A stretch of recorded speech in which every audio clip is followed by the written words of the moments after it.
رسل ربنا بالحق والصلاة والسلام وتحية والإكرام على سيد الأنبياء والمرسلين وأشرف الأولين والآخرين سيدنا ونبينا وشفيع ذنوبنا وطبيب قلوبنا مولانا ومقتدانا بالقاسم محمد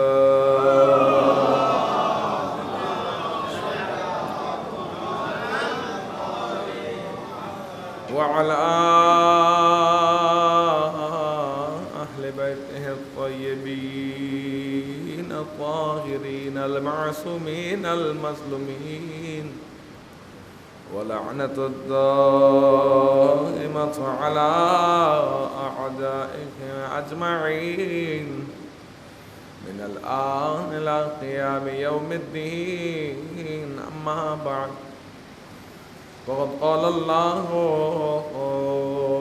تبارك وتعالى في محكم كتابه الكريم: بسم الله الرحمن الرحيم. قل لا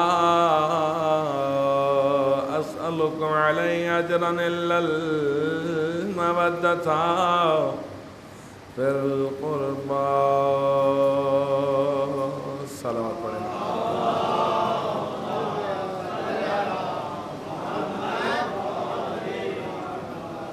تمام تعریفیں اس ذات پروردگار کے لیے جو تمام عالمین کا رب ہے، جو تمام مخلوقات کا خالق ہے، جو ہم سب کا مالک ہے. وہی ہے جو لائق حمد و ثنا ہے. اسی کے قبضہ قدرت میں ہم سب کی جان ہے. اسی کے حکم سے ہم اس دنیا میں آئے ہیں اور اسی کے بلانے پر اس دنیا سے لوٹ کر چلے جائیں گے. اور تمام درود و سلام اللہ کی ان مقدس ترین ہستیوں پر کہ جو وجہ تخلیق کائنات ہیں. ذات پروردگار نے فقط انسانوں کے لیے ہی نہیں بلکہ عالمین کے لیے شمع ہدایت بنا کر بھیجا ہے. از حدیث رسول جب تک ان میں سے 12ویں ہستی کا وجود ہے، ہمارا وجود ہے. جب وہ 12ویں ہستی اس دنیا سے رخصت ہو جائے گی تو ہمارا وجود بھی اس دنیا سے ختم ہو جائے گا. گویا کہ ہمارے جسموں میں جو جان باقی ہے وہ صدقہ ہے محمد و آل محمد کا. ہم جو سانس لے رہے ہیں صدقہ ہے محمد و آل محمد کا.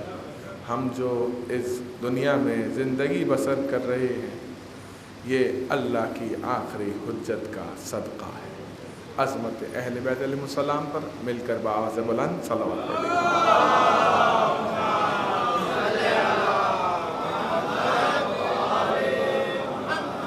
السلام علیکم ورحمۃ اللہ وبرکاتہ. حضرت مومنین، قرآن کریم اللہ کی مقدس ترین کتاب جس میں ذات پروردگار ارشاد فرماتا ہے لا ریب فیہ، یہ کتاب کہ جس میں شک و شبے کی گنجائش ہی نہیں. اسی کتاب خدا ذات پروردگار ایک اور مقام پر ارشاد فرماتا ہے انا نحن نزلنا ذکر و انا لہ لحافظون، ہم نے اس ذکر کو نازل کیا اور ہم ہی اس کی حفاظت کریں گے۔ اللہ کو یہ کیوں کہنا پڑا کہ ہم ہی اس کی حفاظت کریں گے؟ کیونکہ خدا نے جتنی بھی آسمانی کتابیں اور صحیفے نازل کیے، کس کے حوالے کیا گیا؟ بندگان خدا کے حوالے۔ لوگوں نے کیا کیا؟ کسی نے تحریف کی، کسی نے تبدیلی کی، کسی نے اس پر ظلم کیا، اس کے اصل متن کو تبدیل کر دیا۔ گویا کہ آسمانی کتابیں جو ذات پروردگار نے نازل کی، ماں سوائے قرآن مجید کے تمام آسمانی کتابوں اور صحیفوں میں تبدیلی واقع ہو گئی۔ تبدیلی کا واقع ہونا کیا ظلم نہیں تھا؟ یقیناً کتاب خدا، چاہے توریت ہو، زبور ہو، انجیل ہو یا دیگر صحیفے ماں سوائے قرآن مجید کے، ان کتابوں میں بھی تحریف اور تبدیلی کرنا ظلم عظیم تھا۔ کتاب خدا ہے، کتاب اللہ ہے، کسی کو اختیار نہیں ہے کہ وہ خدا کی کتاب میں، خدا کے کلام میں جو ہے وہ تبدیلی پیدا کرے۔ حتیٰ کہ رسول اور ائمہ کو بھی یہ اختیار نہیں ہے کہ وہ کتاب خدا میں تبدیلی پیدا کرے۔ ایسا نہیں محترم؟ تو لوگوں کو، انسانوں کو کس نے اختیار دیا کہ اللہ کی طرف سے نازل شدہ کتابوں کے اندر تحریف کر دیں؟ لیکن لوگوں نے کی۔ سابقہ امتوں میں مثالیں موجود ہیں، ثابت شدہ ہے، تبدیلیاں کریں۔ قرآن نے اس بات کا دعویٰ کیا ہے، جب تبدیلیاں رونما ہوئیں، احکامات تبدیل کیے گئے، اپنی مرضی کے احکامات اس میں شامل کر دیے گئے، گویا کہ ظلم کیا گیا، امانت میں خیانت کی گئی۔ امانت تھی نا پروردگار کی، کیا ہوا؟ امانت میں خیانت کی گئی۔ مثلا میں جوانوں کے لیے ایک مثال عرض کروں کہ اگر مثلا میں کسی ایک شخص ہے جس کا نام مثلا زید ہے، میں زید کو ایک کتاب دوں اور کہوں کہ یہ کتاب تم لے جاؤ، کل اسی طرح میرے حوالے کرنا۔ اگر وہ اسی طرح میرے حوالے کرے تو میں کیا کہوں گا کہ تم نے اپنے وعدہ پورا کر دیا ہے، اور اگر نہیں کرتا تو میں کیا کہوں گا کہ تم نے وعدے کی خلاف ورزی کی ہے، تم نے امانت میں خیانت کی ہے، گویا کہ تم مجرم قرار پائے اور تم نے ظلم کیا۔ ایسا نہیں محترم؟ اسی طرح سابقہ امتوں نے جو تحریفیں کی، جو تبدیلیاں کی اپنے زمانے کی کتابوں میں، وہ ظلم عظیم تھا۔ پروردگار نے دیکھا کہ میں نے ان کو کتابیں ان کے حوالے کی، صحیفے ان کے حوالے کیے، انہوں نے کیا کیا؟ اس پر ظلم کیا۔ لہذا قرآن میں پروردگار کو یہ کہنا پڑا انا نحن نزلنا ذکر و انا لہ لحافظون، ہم نے اس ذکر کو نازل کیا اور ہم ہی اس کی حفاظت کریں گے۔ تمہارے حوالے دے کر کے سب کچھ دیکھ لیا، تم نے کیا کیا؟ ظلم کیا۔ لہذا اب اس قرآن کی حفاظت کی ذمہ داری ہمارے اوپر ہے۔ اسی طرح جس طرح قرآن ثابت کی ذمہ داری پروردگار نے اپنے ذمہ لی کیونکہ ظلم کا نشانہ بنتے رہے، اسی طرح اللہ نے اپنی حجتوں کو لوگوں کے حوالے کیا، اپنی حجتوں کو بشمول انبیاء ائمہ علیہ السلام کس کے حوالے کیا؟ لوگوں کو حوالے کیا۔ لوگوں نے کیا کیا؟ ظلم کیا۔ کیا کیا؟ قتل کیا۔ کیا کیا؟ جھٹلایا۔ کیا کیا؟ تہمتیں لگائیں۔ کیا کیا؟ ظلم عظیم، ان کو ان کے حق سے محروم کیا۔ 11 ائمہ، اگر معصومین کی بات کی جائے تو 13 معصومین علیہ السلام کے ساتھ زمانے نے کیا کیا؟ ان کو جھٹلایا گیا، ان کو ان کے حق سے محروم کیا گیا، تو پروردگار نے کہا بس یہ جو تم نے امانت میں خیانت کی ہے، یعنی 13 معصومین یا 11 ائمہ یہ جو میں نے تمہارے حوالے کیے، تم نے کیا کیا؟ تم ان کی حفاظت نہیں کر سکے۔ جائے کہ حفاظت کرنی تھی، اطاعت کرنی تھی، تم نے کیا کیا؟ ان پر ظلم کیا۔ لہذا اب اس کی حفاظت کے ذمہ میں اپنے اوپر لیتا ہوں، اور 12ویں حجت امام زمانہ عجل اللہ تعالیٰ فرجہ شریف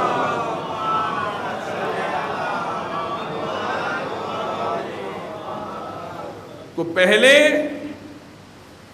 پردہ غیبت میں یعنی غیبت کبریٰ میں سے پہلے غیبت صغریٰ کا مرحلہ، اور اس سے پہلے بھی جب امام غیبت صغریٰ میں نہیں گئے تھے لوگوں سے ملاقات نہیں کرتے تھے، ماں سوائے چند ایک اصحاب امام حسن عسکری علیہ الصلوۃ والسلام کے، اللہم صل علی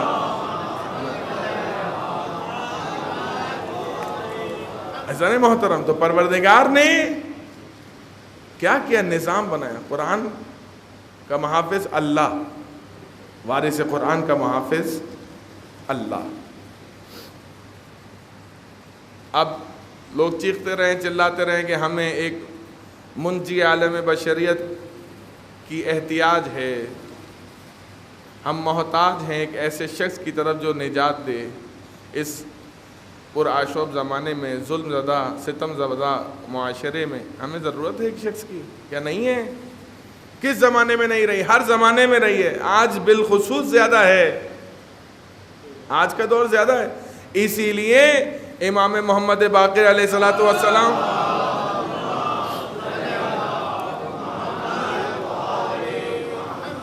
امام فرماتے ہیں کہ میرا سلام ہو ان لوگوں پر کہ جو آخری زمانے کے لوگ ہوں گے، جبکہ حجت خدا پردے میں ہوگی اور وہ ہماری ولایت پر ثابت قدم ہوں گے۔ سلام۔ اللہ کے رسول سے لے کر 11ویں امام تک تمام معصومین نے، حتیٰ کہ سیدہ کونین نے بھی امام زمانہ کو یاد کیا ہے اور اس بات کی خواہش ظاہر کی کہ کاش کہ ہم آخری زمانے کے امام کا زمانہ دیکھتے ہیں۔ ہم دعا کرتے ہیں نا کہ پروردگار ہمیں امام زمانہ کے ناصرین اور مددگاروں میں شمار فرما، لیکن کیسے؟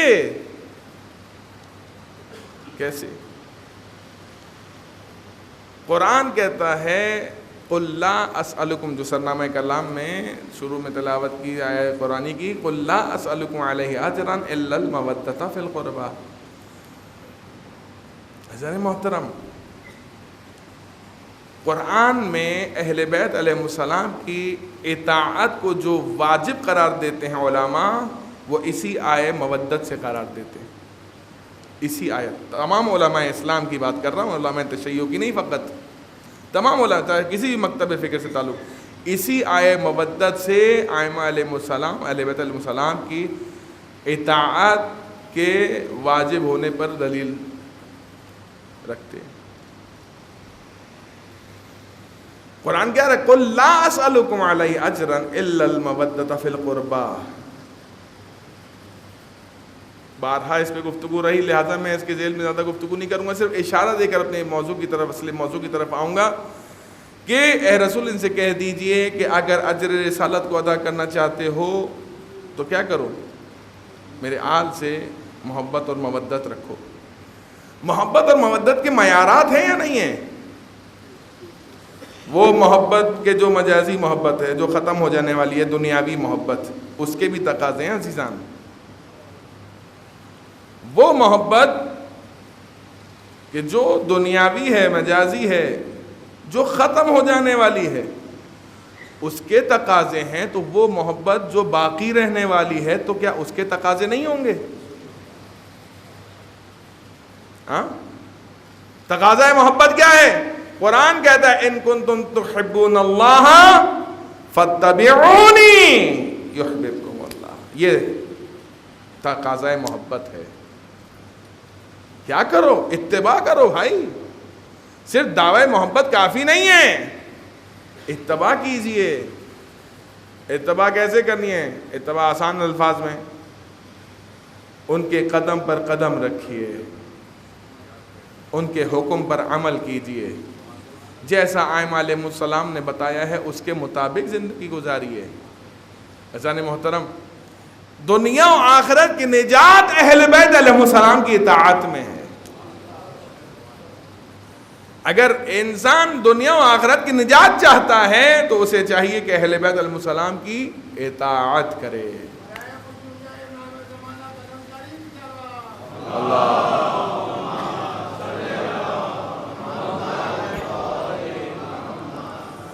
عزیزان محترم، ایسا کوئی فعل انجام نہ دیں کہ جو امام کی ناراضگی کا سبب بنے. آپ دیکھیے، میں نے عرض کیا کہ پروردگار نے اپنی اس آخری حجت کو کیوں پردے غیب میں رکھا؟ اس لیے کیونکہ اگر امام ہوتے تو لوگ ان کے خلاف سازشیں کرتے، ان کو قتل کر دیتے. ایسا ہی ہوتا جیسا کہ سابقہ امتوں نے کیا، یا سابقہ ادوار میں ایسا ہوتا رہا. مثالیں موجود ہیں، 11 ائمہ علیہ السلام اس کی سب سے بڑی مثال ہیں. تو لہٰذا پروردگار نے اپنی اس حجت کو محفوظ کر لیا. اور یہ جو سلسلہ شروع ہوا، یہ کہاں سے شروع ہوا؟ چھٹے امام جعفر صادق علیہ السلام.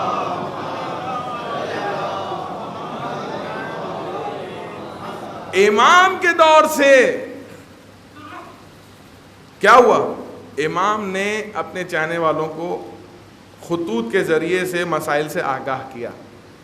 خطوط کے ذریعے سے، تحریروں کے ذریعے سے کھل کر جس اعتبار سے کام کرنا چاہیے تھا، جبکہ دیگر ائمہ علیہ السلام کے مقابلے میں امام جعفر صادق علیہ السلام کو سب سے زیادہ موقع ملا.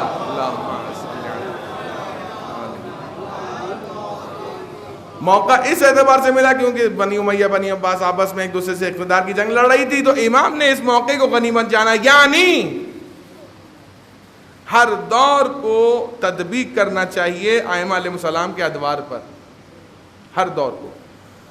مثلا ہم دیکھ رہے ہیں کہ اس وقت سیاسی معاملات گرم ہیں، تو آپ کو کام کرنا چاہیے عزیزان. کیا ہماری ذمہ داری کوئی نہیں ہے؟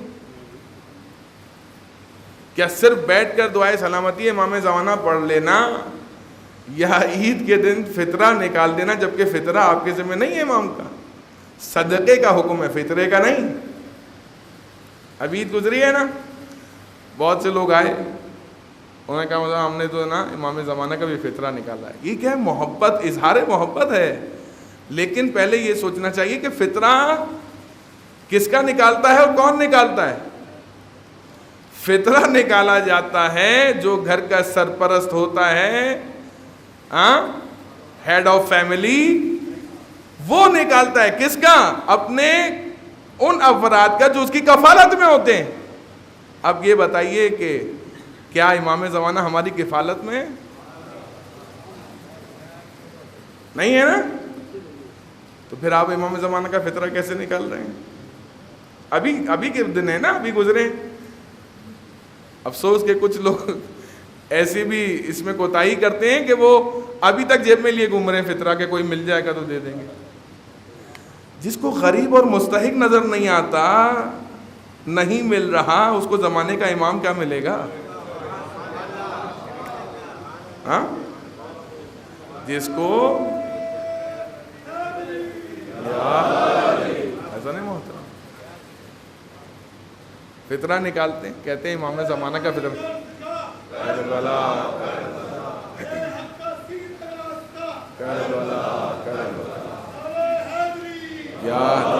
ایسا نہیں محترم، کہتے ہیں کہ یہی مسائل ہیں کہ فطرے کے مسئلے کو جاننا چاہیے. ہیڈ آف فیملی نکالتا ہے، وہ بھی وہ کہ جس کی کفالت میں ہو، ورنہ کوئی نہیں ہے تو انسان اپنا نکالتا ہے. تو کیا امام زمانہ کا فطرہ نکالیں گے؟ کہا نہیں. پھر کہا امام زمانہ کا صدقہ نکالیں گے.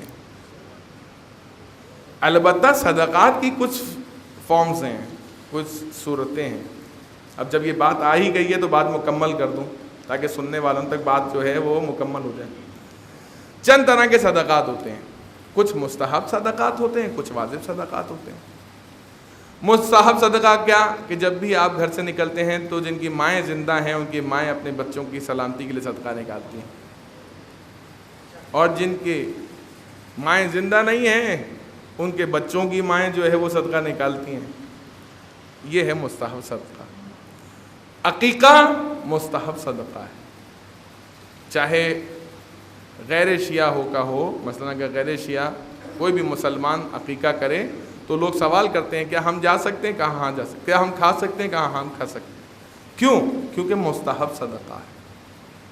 وہ جو مسئلہ شرعی ہے کہ صدقہ سید اور غیر سید کا معاملہ، کہ غیر سید کا صدقہ سید استعمال نہیں کر سکتا، وہ واجب صدقات ہیں. جو روایت ہم سفر کا سنتے ہیں سفر نامے میں کہ امام حسین کی 4 سالہ بیٹی کے ہاتھ میں جب کھجور دی گئی صدقے کی تو بی بی نے گریہ کیا اور واپس لوٹا دیا. بی بی زینب سلام اللہ علیہا نے کہا کہ ہم پر صدقہ حرام ہے، چونکہ وہ صدقہ زکوٰۃ کا صدقہ تھا اور زکوٰۃ واجب صدقات میں، لہذا وہ پلٹا دیا، کہا نہیں ہم پر صدقہ حرام ہے. ایسا نہیں ہوتا. تو چند صدقات ہیں، کچھ مستحب ہے کچھ واجبات. مثلا مستحب کیا؟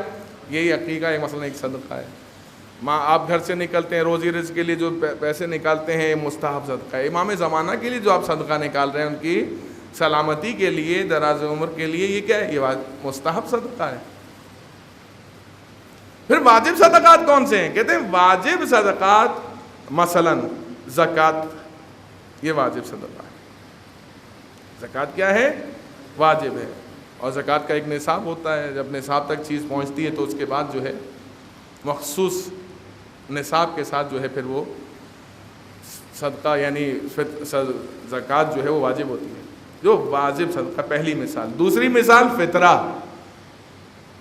فطرہ کیا ہے؟ واجب ہے نکالنا، ہاں، ہر اس شخص پر جو کہ غریب اور فقیر نہ ہو، فقیر نہ ہو.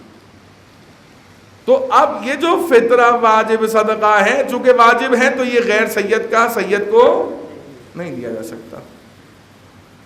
اور جیسا کہ میں نے عرض کیا کہ یہ فطرہ چونکہ واجب ہے اور یہ ہیڈ آف فیملی نکالتا ہے، سرپرست نکالتا ہے کہ جس کی کفالت میں کچھ لوگ ہوں، کچھ افراد ہوں، اگر کوئی نہیں تو اپنا نکالے گا تو یہ ان افراد کا جو اس کی کفالت میں ہو. تو لہٰذا امام کا فطرہ نہیں نکالنا، فطرہ واجب صدقات میں سے ہے. پھر تیسری چیز ہے کہ وہ صدقہ جو انسان اپنے اوپر نذر، قسم یا منت سے واجب کر لے. مثلا میرا یہ کام ہو جائے تو مثلا میں 10,000 روپے بطور صدقہ نکالوں گا. میرا یہ کام ہو جائے بطور صدقہ میں ایک آٹے کا بورا یا 10 کلو آٹا جو ہے کسی غریب مستحق کو دوں گا. تو یہ کیا ہے؟ واجب نہیں تھا، واجب کر لیا اپنے اوپر. تو اب یہ جو صدقہ آپ نکال رہے ہیں یہ کیا ہو گیا؟ یہ واجب صدقہ. تو کہتے ہیں اس طرح سے کچھ صورتیں ہیں واجب صدقے کی اور کچھ صورت ہیں مستحب صدقات کی. تو میں نے آپ کی خدمت میں عرض کیا کہ امام زمانہ عجل اللہ تعالی فرجہ الشریف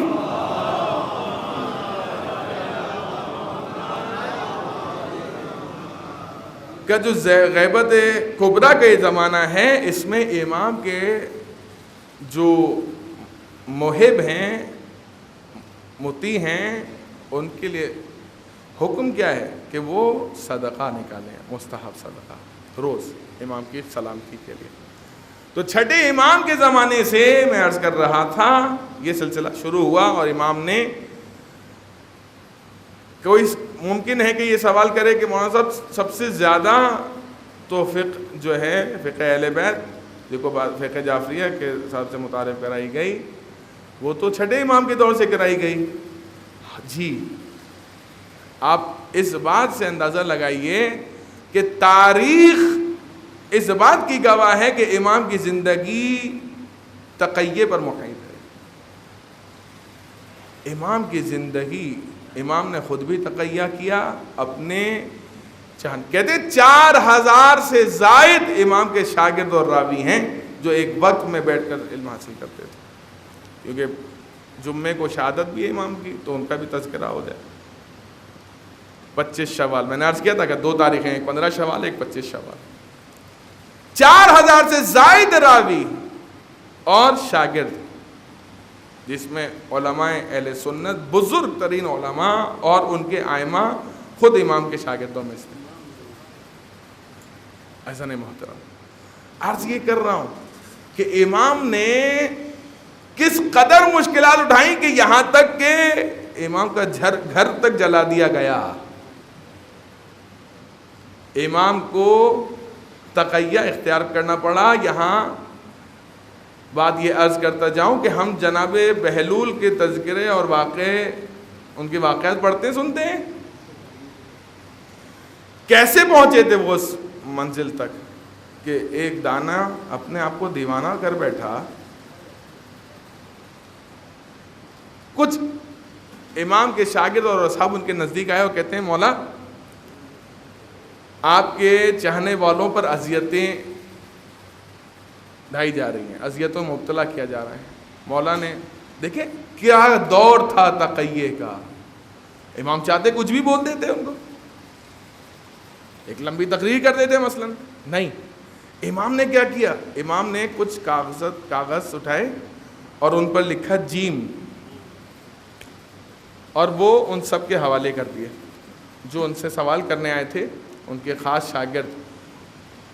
کسی نے جبل سمجھا تو پہاڑوں میں نکل گیا مثلا. کسی نے جنون، جناب بہلول نے جنون سمجھا تو انہوں نے اپنی دیوانگی کی صورت اختیار کر لی. امام چاہتے تھے کہ دین باقی رہے، مکتب اہل بیت جو ہے وہ باقی رہے، صورت اس کی کوئی بھی ہو. اگر اب کوئی اس کا جو ہے یہ نہ سوچے کہ جناب یہ جو علموں پر قبرستانوں میں نشہ آور چیزیں اشیاء استعمال کرنے والے لوگ جو ہے وہ نعرے مولا علی کے نعرے لگاتے ہیں تو یہ بھی کچھ ایسی بات ہوگی. نہیں، قیاس نہ کریں، تقابل نہ کریں. وہ حکم امام تھا، کیا یہ حکم امام ہے؟ نہیں عزیزان. آج آپ کا تعارف کیا بنتا جا رہا ہے؟ آپ کا تعارف فقہ جعفریہ سے ہے نا، تو فقہ جعفریہ کے تعارف میں آپ کو دنیا کس صورت میں دیکھے؟ اس صورت میں دیکھے کہ آپ کو بہترین عبادت گزار پائے، آپ کو بہترین امانت دار پائے، آپ کو بہترین ہمسایہ پائے. لوگ کہیں کہ یار یہ شیعہ اتنا بہترین کردار اخلاق کے مالک ہوتے ہیں، ہم نے تو بلا وجہ لوگوں نے ہمیں گمراہ کیا ہوا تھا. یہ کردار ہونا چاہیے، نہ کہ یہ کہ علم چوراہوں اور چوکوں پر بیٹھے ہوئے نشے کر رہے ہیں اور نعرے حیدری لگا رہے ہیں اور کہہ رہے ہیں جی جناب ماشاءاللہ. لوگ کہہ رہے دیکھو یہ شیعہ ہیں علی کے، یہ شیعہ ہیں جعفر صادق کے. امام فرماتے ہیں کہ ہمارے لیے باعث زینت بنو، باعث ننگوار نہ بنو. تو ہم اگر کوئی ایسا کام کریں گے کہ جو امام کے لیے بے حرمتی کا سبب بنے، گویا کہ بے حرمتی کرنے والا، بے حرمتی کا جو مرتکب ہو رہا ہے فقط وہ گنہگار نہیں ہے بلکہ وہ بھی گنہگار ہے جو اس کا سبب بن رہا ہے. اپنے جوانوں کو محفوظ کیجئے. نشے کی لت میں مبتلا کر کے لوگ ان سے اپنے مفادات پورے کرتے ہیں. عزاداری سے بڑھ کر کوئی ایسا کام ہے جو سیدہ کو راضی کرتا ہو؟ ہرگز نہیں. عزاداری سے بڑھ کر کوئی ایسا کام نہیں ہے جو سید سلام اللہ علیہ کو راضی کرتا ہو. ایسا نہیں ہوتا. اللہ صلی علی محمد. یہ نوجوان جو آپ کا کل سرمایہ ہے ان کی حفاظت کیجئے. آپ کی مال و دولت، آپ کا کل سرمایہ کیا ہے؟ آپ کا گھر، گاڑی، پیسہ نہیں، آپ کی اولاد. اگر نیکوکار چھوڑ کے جائیں گے تو باعث عذاب نہیں ہے، باعث ثواب ہے. لیکن اگر اسی اولاد کو بد کردار چھوڑ کے جائیں گے تو باعث ثواب نہیں، باعث عذاب ہے. تو آپ کا کل سرمایہ کیا ہوا؟ آپ کی اولاد. لہذا اپنی اولاد کو گمراہ لوگوں کے حوالے نہ کیجئے. ایسے افراد کے حوالے نہ کیجئے جو ان کو نشے کی عادی بنا دیں اور ان سے اپنے مفادات حاصل کریں. عزیزان محترم، افسوس کے ساتھ یہ بات کہنی پڑتی ہے کہ ہمارے کچھ جوان جو ہے وہ اس بیماری میں صرف اس لیے مبتلا ہو جاتے ہیں کیونکہ وہ جن کے ساتھ اٹھتے بیٹھتے ہیں وہ یہ کام کرتے ہیں. مثلا اور صد افسوس کہ اس کا تعلق عزاداری سے جوڑ دیتے ہیں. کتنی خطرناک بات ہے نا. یزید کیا کر رہا تھا؟ شراب کو حلال کر رہا تھا اور یہ چاہتا تھا کہ شراب کے اوپر جو کہ حرام ہے اس پر امام حسین کا لیبل لگا کے اس کو حلال کر دیا جائے. وہ بدبخت نہیں کر سکا, ہم کر رہے ہیں. عزاداری کے نام پر جوانوں کو خراب کر رہے ہیں. حسن یہ جوان ہمارا سرمایہ ہے, قوموں کی ترقی انہی جوانوں سے ہے. اگر آپ اپنے جوانوں کی حفاظت نہیں کریں گے تو پھر نہ قومیں باقی رہیں گی, نہ اخلاق نہ اقدار باقی رہیں گے. امام نے فرمایا, اس تاکید فرمائی ہے, لہٰذا ان چیزوں کو توجہ سے سماعت فرمائیں. اپنے جوانوں کی حفاظت کیجیے. اپنی انجمنوں کی ذمہ داریاں ایسے افراد کو دیجیے جو عزادار بھی ہو, نماز گزار بھی ہو. ایسا نہ ہو کہ مثلاً وہ جوانوں کو کہے چلو بھائی نماز سے ہمارا کوئی تعلق نہیں ہے, چلو عزاداری کرو. نہیں عزیزان, وہ نمازی نہیں جو عزادار نہیں, اور وہ عزادار نہیں جو نمازی نہیں. لہذا جو ہمارے نوخان دوست احباب مومنین نوخانی کرتے ہیں ان سے میں گزارش کروں گا کہ اپنی انجمن کی ذمہ داریاں ایسے متدین لوگوں کو دیں کہ جو جوانوں کی تربیت کریں, ان کو آمادہ کریں کہ دیکھو جس طرح ہم ابھی عزاداری کر رہے ہیں ہمیں ایسا ہونا چاہیے کہ ہم اپنے زمانے کے امام کی خدمت میں بھی اسی طرح امام حسین کی عزاداری برپا کریں. ایسا نہیں محترم؟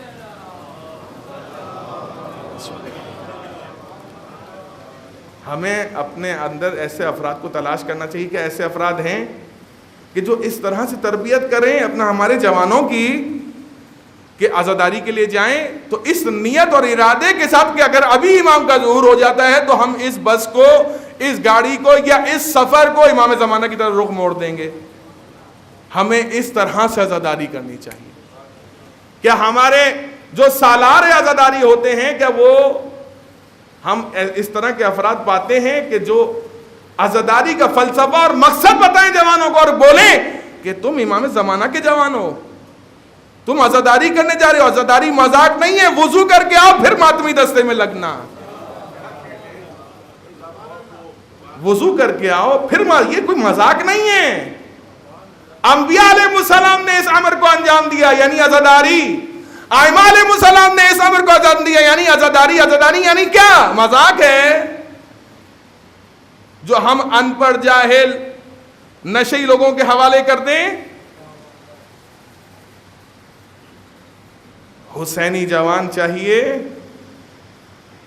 ایسا جوان چاہیے جو حسینی فکر رکھتا ہو, ایسا جوان چاہیے جو اس بات کے لیے آمادہ ہو کہ میں عزاداری کر رہا ہوں اور امام آ جائیں تو میں امام کو چہرہ دکھانے کے قابل ہوں. یہ جو رواج پیدا کیا جا رہا ہے کہ جناب پہلے نشہ کر لو اس کے بعد عزاداری, کیا اس حالت میں اگر امام کا ظہور ہو جائے تو ہم کیا امام کے سامنے جا سکیں گے؟ ہم انتظار کریں گے پہلے نشہ اتر جائے. جب تک نشہ اترے گا امام ایسا نہیں محترم. بہت دکھ اور تکلیف سے یہ میں بات عرض کر رہا ہوں. جوانوں کا درد سمجھیے, ان کو ایسے ٹریٹ کیجئے جیسے آپ اپنی اولاد کو ٹریٹ کرتے ہیں. خدا کی قسم اگر کوئی باپ یا ماں اپنی اولاد کو آپ کے حوالے کر رہی ہے, امانت ہے, امانت. یہ جوان امانت ہے. جس کے ماں باپ نہیں ہے وہ بھی امانت ہے, قوم کی امانت ہے, قوم کی امانت ہے. ہم اپنے بچوں کو تو بہت سیو کر کے رکھتے ہیں, بیٹا اسکول جانا ہے ٹائم پہ, فلاں کرنا ہے, دھماکہ کرنا ہے, یہ کرنا ہے, وہ کرنا ہے, پورا ان کے لیے ایک شیڈول بناتے ہیں. لیکن دوسروں کی اولادوں کے لیے کیا؟ دوسروں کی اولادوں کے لیے ہمارے دل میں وہی درد ہے جو اپنی اولاد کے لیے؟ اگر نہیں ہے تو پھر ہم انسان کہلانے کے لائق نہیں. ہمیں دوسروں کی اولادوں کا درد اپنے دل میں ویسا ہی محسوس کرنا چاہیے جیسے اپنی اولاد کا درد محسوس کرتے ہیں. ایسا لہٰذا ایسا کوئی کام انجام نہیں دینا چاہیے کہ جو ائمہ علیہ السلام کی بے حرمتی کا سبب بنے، توہین کا سبب بنے۔ خدا را یہ ہاتھ جوڑ کر ان افراد سے گزارش کر رہا ہوں کہ جو ذمہ داران ہیں وہ اس بات پر فکر کریں کہ ہمیں اپنے جوانوں کے عقیدے کی حفاظت کرنی ہے۔ اس کو حسینی جوان ایسا بنانا ہے کہ اسے عادت ہو جائے جب بھی وضو کرے تو دو کام کرے، یا تو مسجد کی طرف جائے نماز پڑھنے کے لیے، یا حلقے کی طرف جائے عزاداری کرنے کے لیے۔ ٹھیک ہے، علم اٹھائے باوضو اٹھائے، شبیہ تابوت برآمد کرے باوضو کرے۔ عادت ڈالیے، اپنے جوانوں کی تربیت کیجیے، یہ ہمارے جوان، ہماری ذمہ داری ہے۔ تو لہٰذا چھٹے امام فرماتے ہیں اس حوالے سے، اللہم صل علی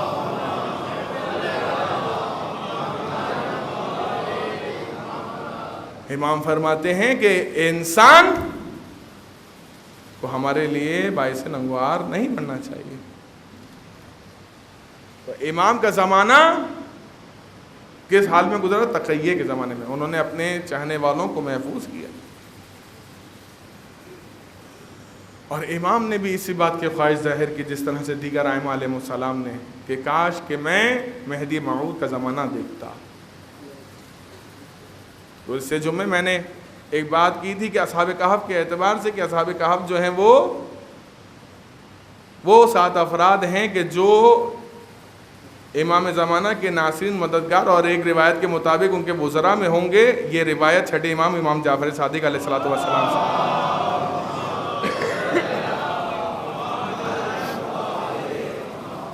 لہذا عزیزان محترم، ہماری کچھ ذمہ داریاں ہیں امام کی غیبت کبریٰ کے زمانے میں، اور اس میں اہم ترین ذمہ داری اپنے نفس کی پاکیزگی اور طہارت کی ہے۔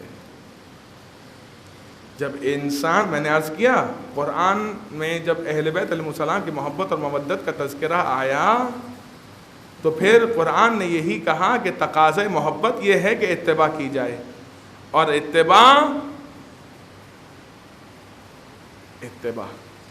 قدم پر قدم رکھنا، سیرت پر عمل کرنا، جیسا انہوں نے کہا یا کر کے دکھایا اس کے مطابق زندگی گزارنا۔ آج کا جوان یہ سوچتا ہے کہ امام کیوں تشریف نہیں لا رہے، سوال کرتا ہے۔ تو یہ ہم اپنے آپ سے سوال کریں تو اس کا کیا جواب ہے؟ جو میں نے شروع میں عرض کیا کہ ہم حفاظت نہیں کر سکے، ہم اپنے نفس کی حفاظت نہیں کر پاتے۔ جو نفس اللہ ہے اس کی حفاظت کیسے کریں گے؟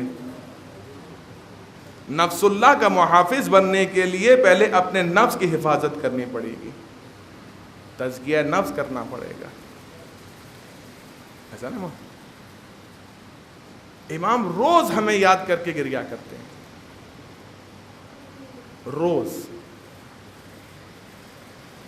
دعائے ندبہ ہم پڑھتے ہیں۔ دعائے ندبہ کے جملے ہیں کہ مولا ہر مومن اور مومنہ آپ کو یاد کر کے آہیں سرد بھرتے ہیں۔ تو ہم دن میں کتنی مرتبہ اپنے زمانے کے امام کو فقط اس حد تک کہ دعائے سلامتی امام زمانہ پڑھ لی جائے یا صدقہ نکال لیا جائے؟ کیا ہم نے کبھی تڑپ کر، جس طرح انسان کسی گمشدہ شے کی تلاش کرتا ہے جو اس کے لیے قیمتی ہو، کیا ہم نے اسی تڑپ سے اپنے زمانے کے امام کو تلاش کرنا چاہا؟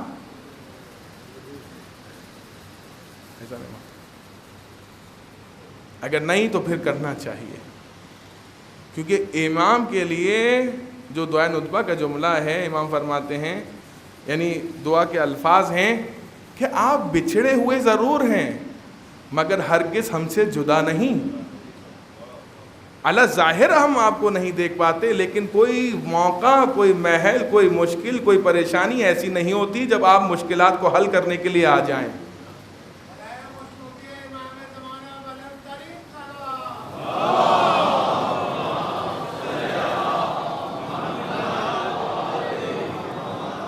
عزیزان محترم، لہٰذا اپنے آپ کو آمادہ کیجئے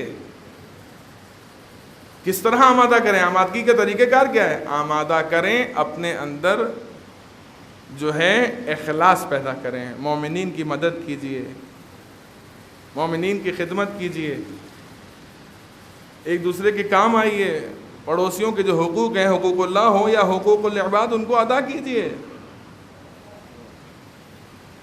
حسن ایسا ہو، کیا ہی بہتر ہے کہ ایسا ہو کہ ہم امام کو تلاش نہ کریں بلکہ امام خود ہی ہمارے کردار کو دیکھ کر ہمارے پاس آ جائیں۔ کیا ہمیں ایسا نہیں ہونا چاہیے؟ یقیناً ہر دل کی آواز ہے کہ ہمیں ایسا ہی ہونا چاہیے۔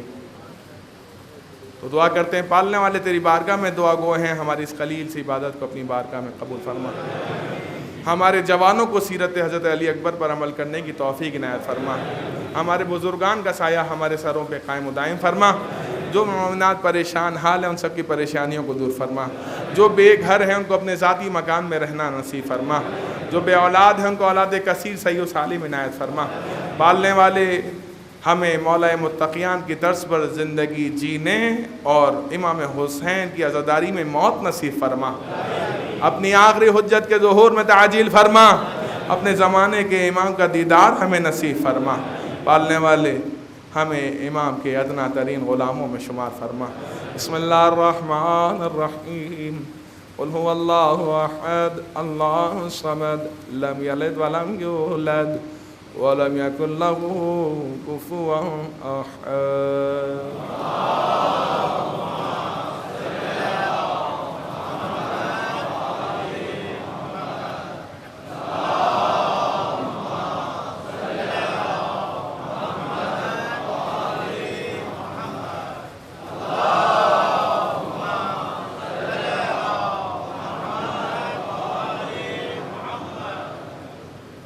اللهم صل على محمد وآل محمد۔ اعوذ باللہ من الشیطان الرجیم، بسم اللہ الرحمن الرحیم، الحمد للہ رب العالمین، اللہم لک الحمد بدیع السماوات والارض ذا الجلال والاکرام، رب الارباب والہ کل معلوم وخالق کل مخلوق ووارث کل شیء لیس کمثلہ شیء وهو بكل شيء محيط، انت الله لا اله الا انت الاحد المتوحد الفرد المتفرد، وانت الله لا اله الا انت الكريم المتكرم العظيم، والصلاة والسلام على محمد النبي الرحمة سيد المرسلين، وعلي بن أبي طالب سيد الوصيين، وفاطمة الزهراء سيدة النساء العالمين، والحسن المجتبى حجة الله على الخلق أجمعين، والحسين الشهيد المظلوم وبعث أمير المؤمنين، وعلي بن الحسين زين العابدين، ومحمد بن علي باقر العلم الأولين والآخرين، وجعفر بن محمد الصادق الصديق والمقتدي بآبائه الصالحين، ومصطفى جعفر من أولاد النبيين، وعلي بن موسى الرضا من بررة المتقين، محمد بن علي الجواد ولي المؤمن، وعلي بن محمد السراج المنير إمام الخاشعين، والحسن بن علي سيد الأوصياء المنتجبين، وغلب القائم المهدي المنتظر الحجة بعد آبائه على خلقه، المؤدي النبي ووارث علم الماضي من المسين الذي ببقاء بقية الدنيا، وبيمنه رزق الورى، وبجوده ضبط الأرض والسماء، وبيملأ الله أرزاق قسطا وعدلا، كما ملئ ظلما وجورا عجل لنا، اللهم ذوره إنه يرونه بعيدا ونراه قريبا برحمتك يا ارحم الراحمین۔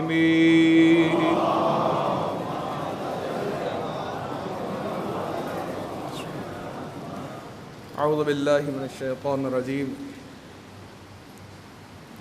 بسم اللہ الرحمن الرحیم، وبہ نستعین۔ قرآن بشارت دیتا ہے ان لوگوں کے لیے جو اہل تقویٰ ہیں، اہل تقویٰ کے لیے خوشخبری ہے کہ وہ دنیا و آخرت میں کامیاب و کامران ہے۔ ہمارے معاشرے میں بڑھتی ہوئی برائیاں ان کی اصل وجہ کوئی بھی ہو، اس کا سدباب کیسے کیا جا سکتا ہے؟ کوئی بھی برائی، کسی بھی برائی کی وجہ کوئی بھی ہو، ہم اس پر بات نہیں کر رہے، سوال یہ ہے کہ اس کے سدباب کیا جیسے۔ فقط ایک کام کیجئے، جوانوں سے مخاطب ہوں، جھوٹ بولنے کی عادت اپنے اندر سے ختم کر دیجئے۔ صرف ایک کام، کچھ نہ کریں، کوئی دوسرا کام میں کرنے کے لیے نہیں کہہ رہا ہوں آپ سے، صرف ایک کام کیجئے کہ جھوٹ بولنے کی عادت کو ترک کر دیجئے۔ عادت بنا لیجئے کہ اب میں کبھی غلط بیانی نہیں کروں گا، مذاق میں بھی جھوٹ نہیں بولوں گا۔ جب انسان اپنے آپ کو اس بات کا عادی بنا لے گا تو وہ ہر گناہ کرتے ہوئے خوف زدہ ہو رہے گا کہ مثلاً اگر میں یہ گناہ کر رہا ہوں، اگر کسی نے مجھ سے پوچھ لیا، مجھے جھوٹ تو بولنا نہیں ہے۔ اب اگر میں اپنا گناہ کسی کو بتاؤں تو گویا کہ اس کو اپنے اوپر گواہ بناؤں۔ بعض لوگ بڑی فخر و مباحت سے گناہوں کا تذکرہ کرتے ہیں اپنے حلقہ احباب میں، دوستوں میں، جوانوں سے مخاطب ہوں خصوصی طور پر کہ جناب ہم نے آج یہ کیا، وہ کیا۔ آپ کیا کر رہے ہیں؟ کیا دوست ہے؟ دوست نہیں ہے، آپ اپنے اوپر اپنے گواہ بنا رہے ہیں، اپنے گناہ پر اپنے دوست کو گواہ بنا رہے ہیں۔ وہ خدا کہ جو یہ بیان فرماتا ہے دعاؤں میں، ماہ رمضان میں جو آپ دعا پڑھتے ہیں اس کے ترجمے میں کیا ہے؟ وہ خدا وہ ہے کہ جو ستار العیوب ہے، گناہوں کو، عیبوں کو چھپانے والا، اور ایسا چھپانے والا ہے کہ بعض گناہ انسان جو انجام دے رہا ہوتا ہے یہ لطف پروردگار ہے کہ پروردگار کرامن اور کاتبین کی آنکھوں پر پردہ ڈال دیتا ہے۔ کیوں پردہ ڈال دیتا ہے؟ تاکہ یہ میرے اس بندے کے گناہوں کو نہ دیکھیں، دیکھیں گے تو لکھیں گے، ان کا کام ہی لکھنا ہے۔ اسی لیے کہتے ہیں کہ دعاؤں کا ترجمہ پڑھنا چاہیے۔ خدا کیا کرتا ہے؟ اتنا کریم ہے، اتنا کریم ہے، اتنا ستار العیوب ہے کہ وہ جن کو ذمہ داری دی ہے کہ تمہیں گناہ اور نیکیاں لکھنی ہیں، وہ ان پر بھی پردہ ڈال دیتا ہے کہ میرے بندے کے گناہ اس سے پوشیدہ رہیں۔ کیوں؟ کیونکہ روز محشر میرے سوا کوئی گواہ نہ ہو۔ اگر میں ہوں، مجھے میرے علم میں ہوگا تو میں معاف کرنے کی طاقت رکھتا ہوں، معاف کروں گا۔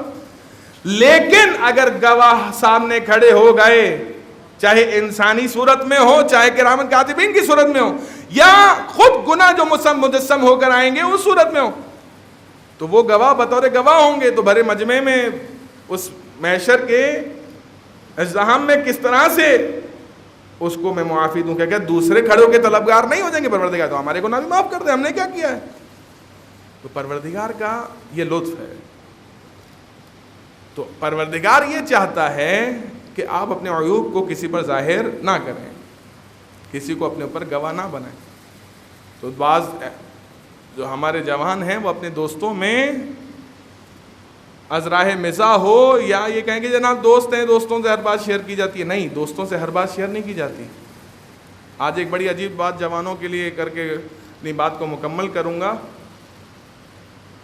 جس طرح عورتوں میں نامحرم ہوتی ہیں، اسی طرح مردوں میں بھی نامحرم ہوتے ہیں۔ صحیح ہے؟ عورتوں میں نامحرم یعنی جو عورت نامحرم ہے اس سے آپ کو اپنے بدن کو چھپانا ہے، جن چیزوں کو چھپانے کا حکم دیا گیا ہے، ٹھیک ہے؟ یا نامحرم کوئی خاتون ہے تو وہ نامحرم مرد سے اپنے سر کے بال اور ہاتھ وغیرہ مثلاً وہ چھپائے گی، ظاہر نہیں کرے گی۔ البتہ محرم اگر بھائی ہو تو مثلاً بھائی کے سامنے دوپٹے کی ضرورت نہیں ہے، باپ ہو باپ کے سامنے دوپٹے کی ضرورت نہیں ہے مثلاً۔ یہ حکم ہے نا نامحرم خاتون کا۔ اسی طرح نامحرم مرد بھی ہوتے ہیں جو اسرار کو اسرار نہیں رہنے دیتے، جو راز کو راز نہیں رہنے دیتے۔ اسی لیے مولا کائنات علی بن ابی طالب علیہ السلام